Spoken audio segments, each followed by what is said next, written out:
بسم اللہ الرحمن الرحیم۔ السلام علیکم ورحمۃ اللہ وبرکاتہ۔ امید کرتا ہوں میرے پیارے دوستوں کہ آپ حضرات خیریت سے ہوں گے اور ٹھیک ٹھاک ہوں گے۔ اب تک کہ ہم لوگوں نے جو پڑھا ہے وہ حمد خدا عز و جل جو شبنم کمالی صاحب کی لکھی ہوئی ہے، اسی طریقے سے بھابی جان یہ سہیل عظیمہ بادی کی لکھی ہوئی ہے۔ ان دونوں چیپٹروں کو پڑھا، اس کے اندر سے کچھ سوالات بھی نکالے گئے اور ان سوالات کے جوابات بھی آپ کے سامنے پیش کیے گئے، اور اسی طریقے سے اس کے کچھ آبجیکٹو سوال و جواب جو تھے اس کو بھی حل کر کے آپ کے سامنے پیش کیا گیا تاکہ آپ کے لیے امتحان دینا آسان ہو جائے۔ امید کرتا ہوں کہ آپ حضرات نے ان تمام چیپٹروں کو بھی پڑھا ہوگا اور ویڈیو دیکھا ہوگا، اور اسی طریقے سے اس کے اندر جو سوالات کو حل کیے گئے ہیں، ان کے جوابات دیے گئے ہیں، اسے بھی آپ لوگوں نے ازبر یاد کر لیا ہوگا، پختہ یاد کر لیا ہوگا اور اپنے ذہنوں میں محفوظ کر لیا ہوگا۔ اور اگر نہیں کیے ہیں تو پھر ابھی سے کرنا شروع کر دیجئے۔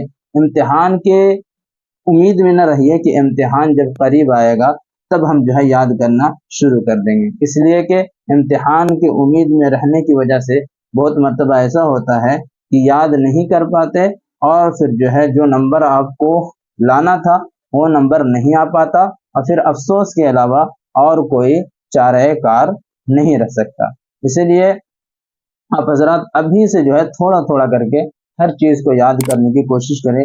اسی لیے آپ کے لیے بالکل مختصر کر کے اور اس کے سوال و جوابات کو پیش کیا جاتا ہے تاکہ آپ کو جو ہے کوئی پریشانی نہ ہو۔ آج چلیے ہم پڑھتے ہیں سید محمد محسن کے بارے میں۔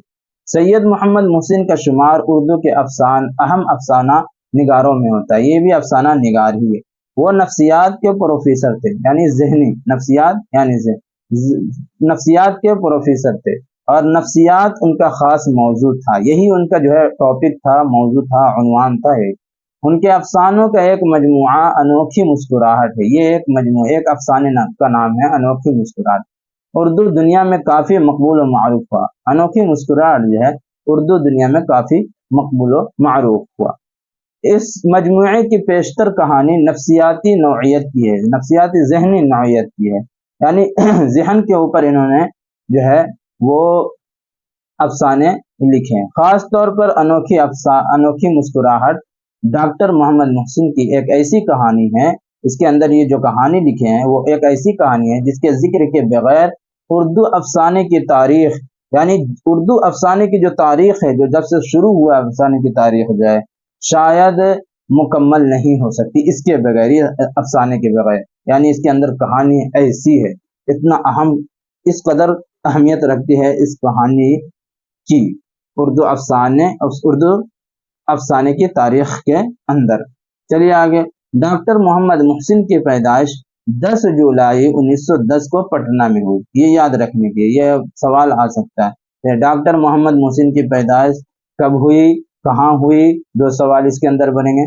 تو آپ کو کہنا ہے ڈاکٹر محمد محسن کی پیدائش 10 جولائی 1910 کو ہی، کہاں ہوئی، تو پٹنہ میں ہوئی۔ تو ڈاکٹر محمد محسن کی پیدائش 10 جولائی 1910 کو پٹنہ میں ہوئی۔ ان کے والد کا نام سید محمد رشید تھا، والد کا نام کیا تھا؟ سید محمد رشید۔ محسن صاحب نے 1926 میں رام موہن رائے سمیزی پٹنہ سے میٹرک کا امتحان پاس کیا، یہ رام موہن رائے سمیزی یہ اسکول کا نام ہے۔ کب ہوا، کب جو ہے میٹرک کا امتحان پاس کیا؟ تو 1926 کے اندر، یہ یاد رکھنے کے۔ کہاں سے؟ تو رام موہن رائے سمیزی پٹنہ سے۔ اچھا بھائی آگے، 1928 میں پٹنہ کالج سے IAA کیا ہے، 1928 میں۔ 1931 میں نفسیات کے ساتھ BA آنرس کا امتحان پاس کیا، 1931 میں۔ 1928 میں تو پٹنہ کالج سے IAA کیا، اور 1931 میں نفسیات کے ساتھ BA آنرس کا امتحان پاس کیا، اور 1934 میں نفسیات میں ہی پٹنہ یونیورسٹی سے MA فرسٹ کلاس سے پاس کیا۔ اب دیکھیے یہ سب جو نمبرات لکھے ہوئے ہیں، سن لکھا ہوا ہے، اس کو یاد کریں۔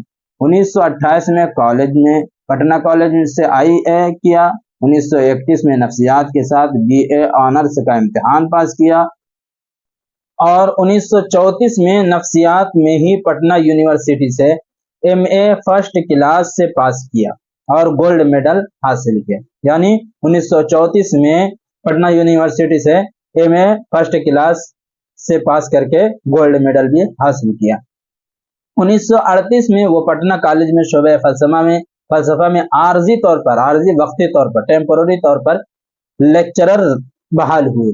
फिर 1948 40 और 48 में पटना यूनिवर्सिटी के शोबे नफ्सियात में मुस्तकिल तौर पर लेक्चरर बहाल हुए। 1938 में तो वक्ती तौर पर टेम्पोररी और 1948 में मुस्तकिल तौर पर यानी परमानेंट जो है वो बहाल हो गए। फिर 1950 और 53 में 1953 में वो शोबे नफ्सियात में सदर शोबे नफ्सियात मुकर्रर हुए। 1953 में वो सदर भी नफ्सियात के शोबे नफ्सियात के सदर भी बन गए और 1974 में वो अपनी मुलाजमत से सुबकदोश हो गए, यानी ये नौकरी को छोड़ दिया उन्होंने और इस्तीफा नामा दे दिया, सुबकदोश से हट गए। उनकी किताबों में अनोखी मुस्कुराहट, ये अफसानों का मजमुआ, नफ्सियाती जाविये, नफ्सियाती मजामीन का मजमुआ, जख्म के फूल, शेर मजमुआ बहुत अहम। ये सारी किताबें जो यहाँ पे लिखी हुई है 1 2 3 4 5 और 6, ये किताब जो है इनकी दीगर किताबों में बहुत ही अहम है। इनके अलावा उनकी दूसरी किताबें भी शाये हुई है। आगे देखिए, सैयद मोहम्मद मुहसिन को 3 बेटे और 4 बेटियां थी। कुल लगा करके 4 3 7 थे औलाद, 3 बेटे और 4 बेटियां थी। आप पूछ सकते हैं कितने बेटे थे कितनी बेटियां थी, तो 4 बेटियां और 3 बेटे थे।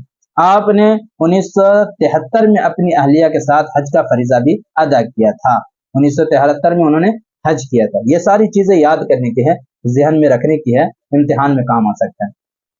सैयद मोहम्मद मुहसिन की वफात 2002 में इलाज के दौरान दिल्ली में हुए, यानी जेर इलाज थे, बीमार थे और इलाज चल रहा था, उसी दौरान जो है उनका वफात हो गया, उनकी वफात हो गई और उनका इंतकाल हो गया। तो सैयद मोहम्मद मुहसिन के बारे में हम लोगों ने कुछ जो है इसके बारे में हमने पढ़ा, कहाँ पैदा हुए, क्या क्या उन लोगों ने इन्होंने क्या क्या किया, कौन कौन से सन में किया, ये सारी चीजें वो चीजें हैं जिसे याद रखना बेहद जरूरी है। ये सारी चीजें आपके इम्तिहान में जरूर आएगा और जरूर पूछा जाएगा, इसीलिए ये सन जो है खास तौर पर वो सन ईस्वी जो है ये याद रखने की बेहद जरूरत है और याद रखना चाहिए। इसी के साथ साथ मैं ये एक बात और कहना चाहूंगा, एक बात पर और तवज्जो दिलाना चाहूंगा कि आप हजरात शुरू से ही जो है हर चैप्टर के सवाल और जवाब को हल करते हुए चले और उसको याद करते हुए चले। इम्तिहान के इंतजार में ना रहे कि इम्तिहान का वक्त जब करीब आएगा तो फिर हम याद करेंगे और फिर उसी वक्त इम्तिहान देंगे। नहीं, अभी से आप धीरे धीरे थोड़ा थोड़ा करके याद करते रहें। जो जो ऑब्जेक्टिव वगैरह जो है आपके सामने पेश किया जाता है, उसके सवालात और जवाबात जो पेश किए जाते हैं, उसको जो है थोड़ा थोड़ा करके याद करते रहे। थोड़ा थोड़ा याद करना आपके लिए आसान होगा, और अगर आप चाहेंगे कि एक ही मरतबा हम सब याद करेंगे तो वो आपके लिए बहुत मुश्किल हो जाएगा, और मुश्किल होने के साथ साथ जो है फिर इम्तिहान में भी वो बहुत ज्यादा हमारे लिए प्रॉब्लम और परेशानी का बाइस बनेगा। इसीलिए अभी से जो है वो क्या करें, आप तैयारी करते रहें। और इसी के साथ साथ आप दूसरों तक ये वीडियो जरूर लाजमी समझ ले पहुंचाना, और इसको खुद सब्सक्राइब भी करें, अपने रिश्तेदारों तक भी पहुंचाए जो पढ़ते हैं और जो इस साल जो है वो दरख्शां 10 का इम्तिहान, मैट्रिक का इम्तिहान देंगे, उसके लिए बेहद जरूरी है ये चीजें। और ये सारी वो चीजें हैं जो आपके सवालात जो है इम्तिहान में सवाल के तौर पर पूछे जाएंगे, और आपको अगर याद होगा तो आपके लिए जवाब देना आसान हो जाएगा और भी बहुत ही सहल हो जाएगा। इसीलिए इसको खूब शेयर करें और खुद सब्सक्राइब भी कर ले और अपने साथियों से भी सब्सक्राइब करवा दे, ताकि ये उन लोगों तक भी पहुंच सके जहां आप शेयर नहीं कर सकते हैं। इसी के साथ मैं आपसे इजाजत चाहता हूँ। अस्सलामु अलैकुम व रहमतुल्लाहि व बरकातुहू।